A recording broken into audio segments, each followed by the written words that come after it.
Construction Nation. Welcome to Lead with Trust. I'm Sue Dyer, and I've been on a 3-decade journey to figure out how to make sure our construction projects succeed and produce some extraordinary results. My trusted leader journey has led me to work on over 4,000 construction projects worth over $180 billion. In this podcast, I'm here to teach you everything I've learned. One thing I know is that it starts with the leaders of the businesses and organizations that come together to build a project. If that's you, let's get going.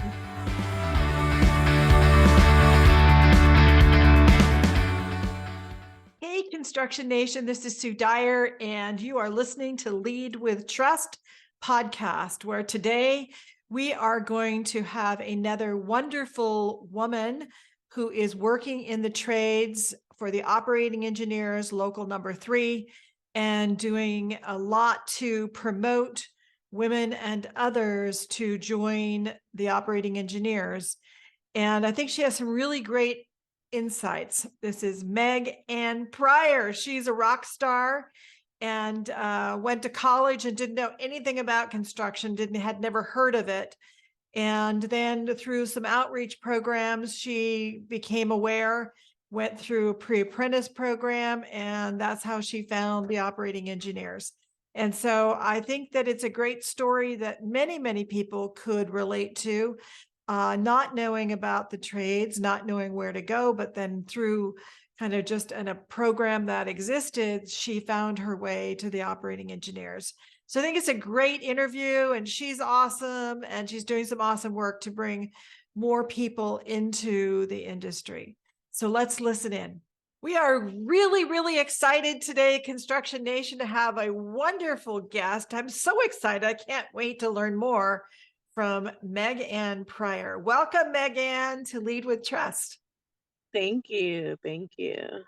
So women in construction is our theme really for the rest of this year. And how do we bring more women into the industry when there's 500 million construction jobs that are going unfilled? And so I think you are going to be so exciting to learn more from. So tell us a little bit about what brought you to construction. Yes. So for me, I wanted to make a living wage.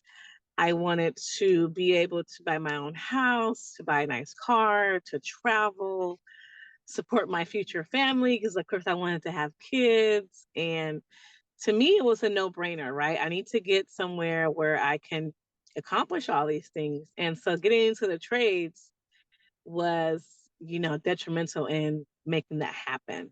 So my friend told me about CityBuild, which is a pre-apprenticeship program, and they expose you to all the different trades. So you have 18 weeks, and they tell you about different crafts and the list trades versus the hunt trades, and you get to pick which one you want to go into.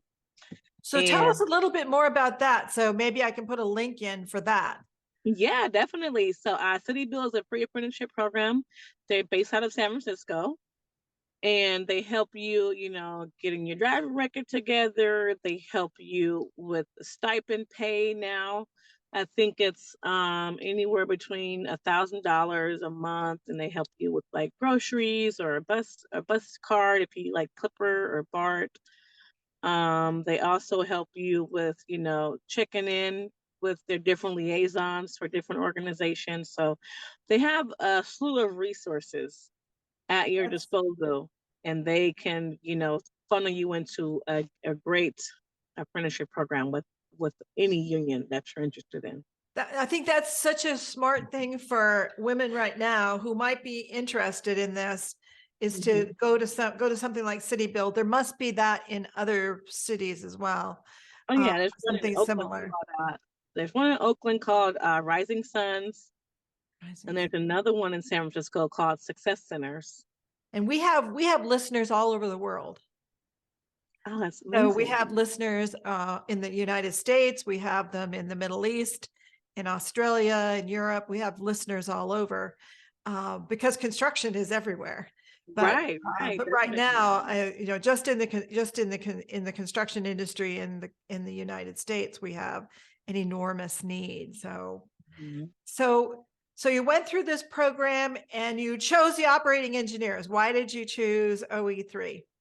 Yeah, so when I initially started, I went out for the laborers, and doing the laborers, I saw the operating engineers, and I was like, that's what I want to do.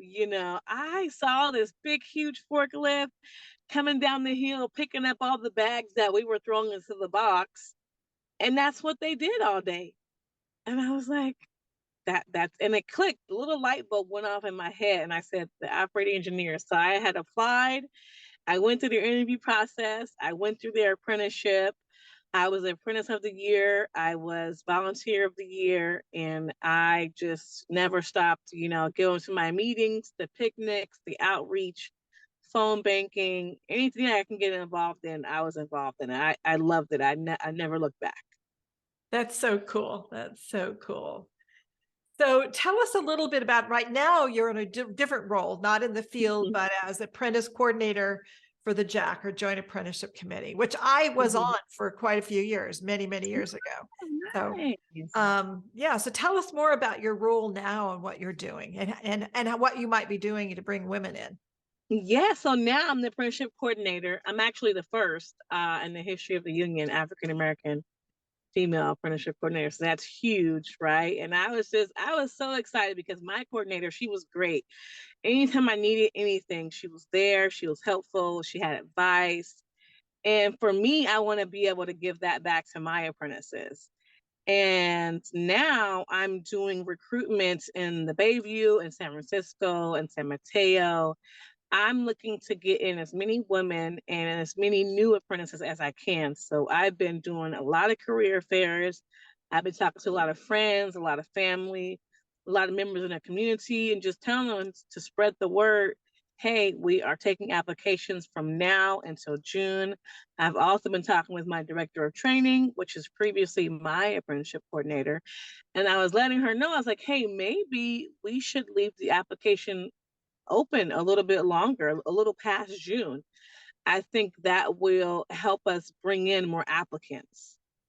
Yeah, I know some of the other trades now are just, they have all year long. And we used Forever to be it's all year long. forever it used to be there, everybody went to a date and they took a test and then they kind of hmm they went in or they weren't in and then they had to wait another year. And I Right. know some of the other crafts now are doing like every quarter. They have And it's funny they're because doing. we used to be open all year, and now we're doing it, from January to June. I'm like, maybe we need to leave it open a little bit longer. Especially in, the non-construction months. Definitely. Yeah. So the applications, I want to make sure that where do people go if there's somebody listening to this who would like to apply? hmm Yeah, it's going to be OE3.org, and you want to click California training and then scroll down. There's going to be a link that says watch this. Okay. Okay, I'll put that in the show notes so it'll be there for everybody. That's Awesome. cool. Excellent. Okay, so tell us more about what are you doing to bring women in particularly? I know in some of the other conversations we've had with some of the women in the field that you talked about you chose operators because you wanted to have kids, and that's been sort of a problem for or a challenge. I don't think it's a problem, it's a challenge during the few childbearing years when you Mhm. need to be at a specific place with your kids. You can't really Right. be on a job site. So get any Mhm. thoughts on that, because I think that's a hard nut to crack in the industry. Yeah, definitely. I know we just received the Erica grant. So Mission Hiring Hall and CityBuild and Success Center, Cypress Mandela, they are going to be able to access that grant and to help their pre-apprentices and their apprentices with childcare. Okay. And it's really great because it's going to cover, grandmas, sisters, aunties. Let's say the applicant or the apprentice doesn't want to be in the regular childcare, they can use that money to pay somebody in their family to take care of their child while they're at work. And And that's I a think big, that's that, and great. for construction, that can be a challenge. A lot of the jobs we have start at 4 Hmm. a.m., 5 a.m. It's not easy to go into a normal childcare situation. And so, and Exactly. and you worry about them. So Right. Yeah. Like it's like, can they're I not old enough to have their own do phone yet. So it? Yeah. they can talk to them. So that's a challenge. Well, Mhm. that sounds really awesome. And hopefully more of that will happen so that it's more available to Right. women. Um, a couple other things that I've heard as challenges is, certainly there's still some old baggage with just like not believing women can do the job. Hmm. So what's your thoughts on that? And is that changing? What can women do to help change it? What can men do to help change it? Hmm. It has gotten better. I say when I was an apprentice, it was a lot of men were afraid you were going to take their job, or they felt like, why are you here? Now they can't be themselves, right? Maybe they were openly misogynistic or they're openly, sexually offensive, and they were joking with their guy friends, and so their guy friends aren't going to get offended. But now there's a woman on a job, so now I have to be careful what I say. She's going to report me, and so for me, I just told him, I said, hey, I don't care what you do or what you say, just don't involve me in it you know. And so that's kind of how I tackled it on. But I think too, for a lot of women, we're naturally, feminine. So we want to have our lashes and our makeup and our nails. And so when I was out in the field as an apprentice, I wouldn't have any of that. No nails, no makeup, no lashes. I would literally blend in. You couldn't tell if I was a guy or a girl.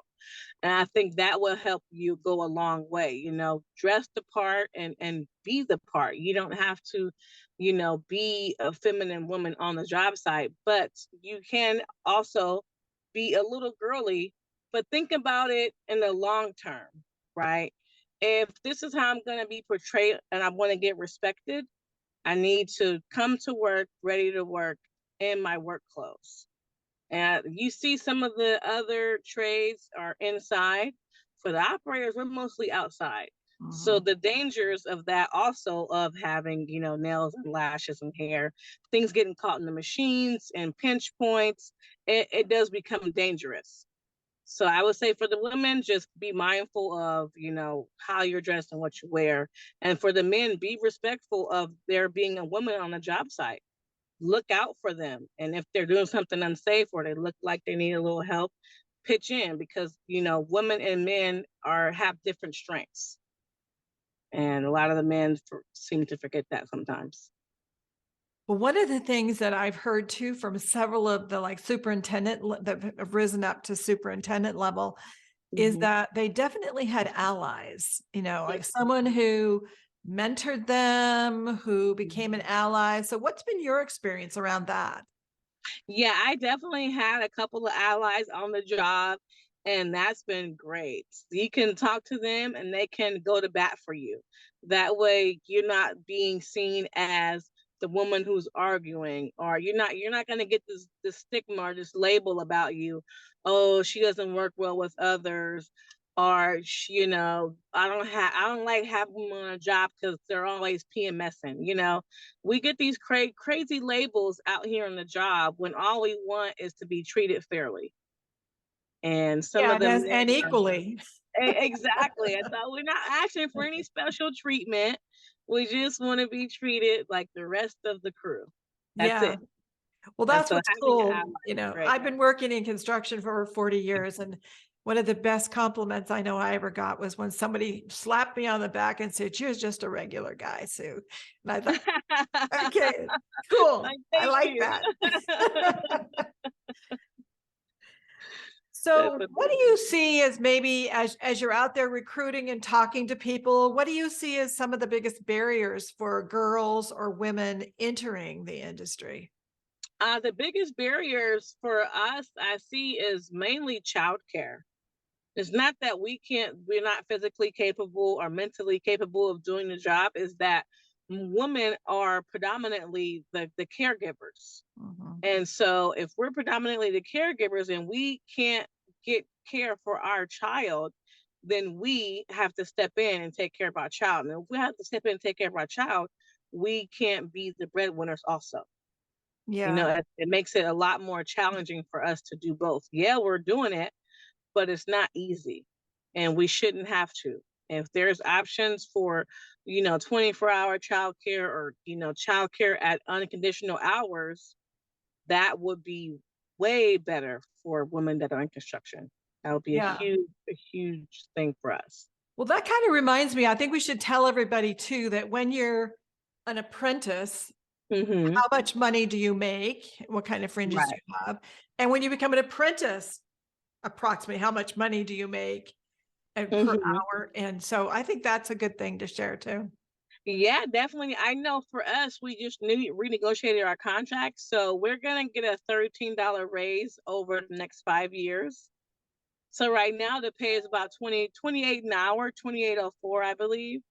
And so the following year, we're gonna get $5 and then $5 again. And then, I think 480 goes to your hours and the rest of it goes to like your fringe package, right? But I mean, now it's 28.04 to start out. And when you journey out, you're looking at about making 46 an hour. But you can, as a journeyman, you can operate different pieces of equipment and your pay scale changes, right? So some people will be getting 60, some will be getting 55. If you're operating a tower crane, you're up there in the hundreds, right? An hour, 150 an hour. If you're blade or if you're dozer, you're getting about 60 an hour. So it's really nice, and that's not including your benefits package, right? So your health, your dental, your vision, Which is that another covers. $30 an hour. I mean, Right, it's not exactly, insignificant. Yeah. exactly, per hour, and that covers you and your family. So it's pretty great to have that and to not have to worry about, your medical benefits, your health benefits, And and your all. pension, you got a nice pension. Yes, and that pension, that's gonna be great. When you retire, you can sit pretty and not have to worry about anything. You're getting a check. So, And your health and welfare. exactly. So Yeah. many benefits. Yeah. So the other thing I think is really interesting, particularly in operating engineers, because I think it's a really great trade for women. I Yes. think one of the cool things is that you can advance in Mm, your abilities and continue to advance in the amount of pay you can earn. Because, like, if you can do finish grading, that's highly sought after. I mean, mhm, if you mhm. can, if you really get really skilled, you can do a lot. Right. Yeah. Definitely. You can kind of even, say, hey, check this out. I know my skill set and I know what I'm good at. So I think you guys should pay me a little bit more, you know? That's And true too. sometimes I they know will. some of the I have still have some collective bargaining groups that I have, and I have one group that nobody earns the rate that's given. They're all because they're takes too much skill. They Hmm. they they earn way above this of the rates. Yeah. Right. Yep. So if you think about employers and maybe the unions themselves, what do you think they could do to help attract more women? And do you think women are as a good chance? Because we have all these empty spaces, Hmm. jobs in construction. I've had 3 jobs just this last month come and say that they can't man it. They can't man the job. They don't have enough people to meet the schedule. And so this is really beginning to hit now where we don't have enough people. So what do you think that we as an industry, particularly employers who hire people, but the unions if you're signatory, you're working through the unions. Got any Hmm. ideas on what we can do to attract more women or do things to make them feel welcome? Yeah, I would say outreach. Because when I was coming up, going to college and going to school, I had no idea what the operating engineers was. I had no idea they were a union. I knew about construction, but I thought it was just laborers and electricians, or laborers and plumbers. I had no idea there are cement masons, there's bricklayers, there's sheet metals. There's so many There's other different so crafts out many there. trades, yeah. So what kind of outreach do you And think it's they think mind they should be blowing. doing? What kind of outreach do you think they could or should be doing? Even they could do it as the Yeah, construction trades. I mean, they could do it. right. I know they compete Yeah. with each other, but that would be another way that you could do it. Yeah, I think starting to go to these high schools, these middle schools, and putting on trade shows, you know, like maybe have, a rodeo, or maybe have an expo, and maybe have just a huge giant career fair where all the trades come and bring out, all their cool toys. Like for us, we have simulators, we have the virtual ones, and we have the ones you can sit in and actually move the excavator with. I think getting the students engaged on hands-on activities, especially the 11th and 12th graders, getting them exposed to that early on, they're like, wow, like this is what I want to do. That's Mhm. where I want to be at. I want to go to this trade. I want to go to that trade, because a lot of people don't even know about construction. They think it's taboo. And so getting them to know, like, hey, you can make a living wage. You can have really great benefits, and that changes people's minds a lot of the time.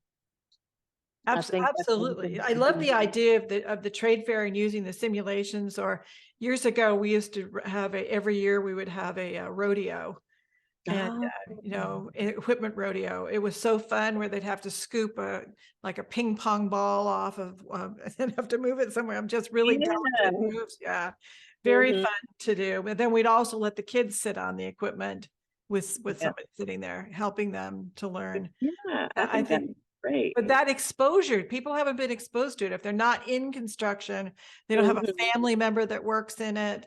They don't know Right. about it. Mhm. They don't know. So it seems like they need a whole lot more than just you running around. Right. Definitely. How many fairs can you do? Like, do you think the operating engineers, because operating engineers is not just, it's California, it's Utah, it's Hawaii. I mean, Mhm. it's big. Yeah, yeah, we are everywhere. Yeah, Nevada, we are large. We're one of the largest unions in Northern California.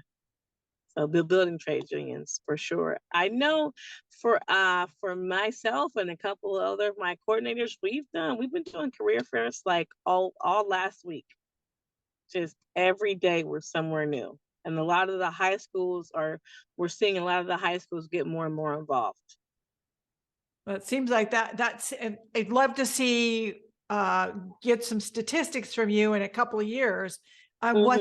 What's that moving the needle for operating engineers, apprentice programs, bringing people in? Have you seen any of that yet? Like when you do, these every week, how many Hmm. do you think that you stimulate? I know we'll have a group, like the whole half the school will be there. I'd say we simulate about 10 to 20 who are actually show interest in the operating engineers. A lot of kids come over, they kind of just sign a paper, right? Oh, my instructor, my teacher wants me to get this signed, or I have to be here. But there's a couple in there in that mix that are like, wow, I didn't know I could do this. This seems Mhm. really cool. This seems like a lot of fun. I think I will be good at this. And so for every one of those persons, it's worth it. Yeah, absolutely. Because you have to go out there and help them learn before they're going to come and say, yes, I want to do this. Exactly. So besides filling the $500 million construction jobs that are currently unfilled, uh, what other benefits do you think that, working in the construction trades really offers? I mean, we talked about the financial part. What other Hmm. things do you think it offers to women as in coming in and making this their career? Yeah. I think it offers stability, you know, and financial freedom. For me coming from, a low income community and a single mom, I never thought I'd ever be able to make enough money to support myself. I was working at a lot of shoe stores or clothing stores, a lot of retail my whole life. And so I never thought I'd be able to, buy anything nice for myself or take a nice trip. And so getting into Local 3 has really awarded me the opportunity to just fulfill a lifelong dream, which was to buy a house, when I hit 30 and to buy a nice car. And so it's just, it's life changing. And so to be able to be a woman and to be financially independent aside from your husband or your spouse or your partner, that in itself is just like, it's amazing. It's I can't even put it in words. Sometimes it's like, wow. Especially if people who know me and who know people like me, growing up where we come from Bayview Hunters Point, a lot of people are either in jail, on drugs, or just trying to get by. Yeah, didn't have the opportunity to see what was possible. Exactly. Yeah. Yeah. Mm. Not that they aren't capable, but they just Right, exactly. couldn't see the opportunity, and they just didn't see it. One of the other things that's interesting, because years and years ago, because I've been around here since forever, it used to be that, the trade sort of had this hierarchy to it. So you would sort of start in maybe the laborers, and then after you'd worked there for a few years and you kind of learned some stuff, then you would pick another trade to move to, like operating engineers or plumbers or electricians. And then you'd Mhm. work there, and then maybe you would specialize. So it sort of had this hierarchy to it, but it seems to me today that it's much more open, that Mhm. you can join the trade as an apprentice when you start. I don't think it was so Mhm. much that way years ago. Should give Okay. a lot more ability for anyone who wants to join the trade to join. Right, I don't exactly. think that was possible before. Right. Yeah. So Mhm. how open do you think the trades are becoming to welcoming people? I They've kind think of been a closed society for a long time. yeah, for a long time, especially for us. I know for the operators when things were starting out, people who looked like me weren't allowed in, you know. And so Well, now, yeah, people that look like me either. So right. yeah. So we've really breaking a lot of barriers and glass ceilings in that way. And so it's every year with new legislation, with new people who are getting in good trouble, we are making a way for more people to get into different apprenticeship programs, different trades, and also people are retiring, right? And we're bringing in fresh new faces, people who have new dreams and new ideas and want to change and want to stir things up. And that's also helping the trade to become bigger and better. And with that, you're going to have a little bit of friction, but if everyone's on the same page and on the same accord, everyone wants change for the better, it's going to be even better than it was, 5, 10 years ago. And that's where we're heading. We're going bigger and better. That sounds exciting. I think that the operating engineers, there are so many children that watch the big equipment, and there's all these videos that the kids watch. And so see, you could do that for your living. You could drive those big machines Yeah, you can get paid to play in the dirt all day long. Dig a big hole. all day. I love it. So do you have any parting advice for the trades, for contractors, for women and men in the industry, as for what we might need to do to level this up to get more women in and other people, so that, we have people in there? Because in 2 years, just from the retirements, instead of 500,000, it'll be 650,000 open slots. Wow, that's amazing. Yeah. That is huge. Yeah, I would say for the women, don't be afraid. Go after it, go for it. I know a lot of women are like, "Oh, I don't know if I could do it. It looks hard. I don't.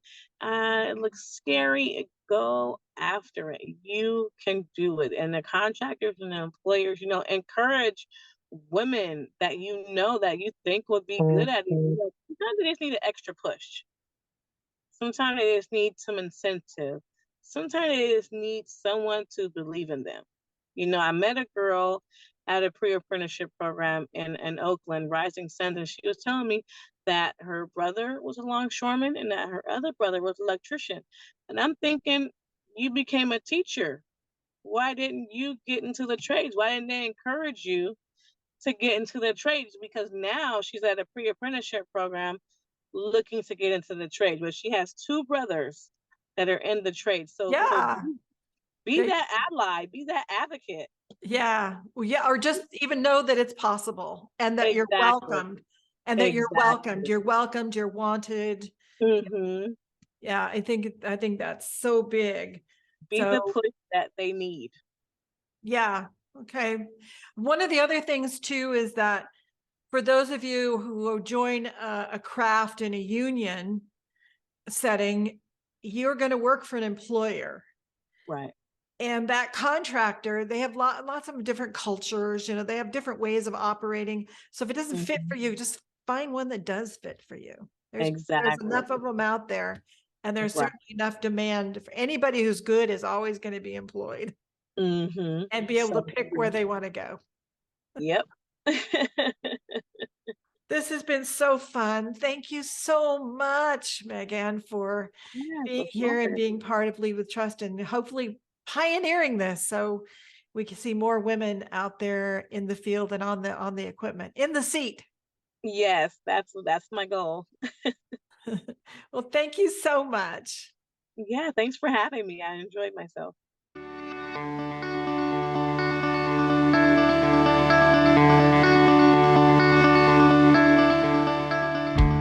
Okay, Construction Nation, I hope you enjoyed today's episode of Lead with Trust.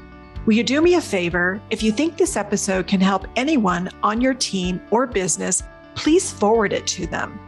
Please subscribe so you don't miss an episode.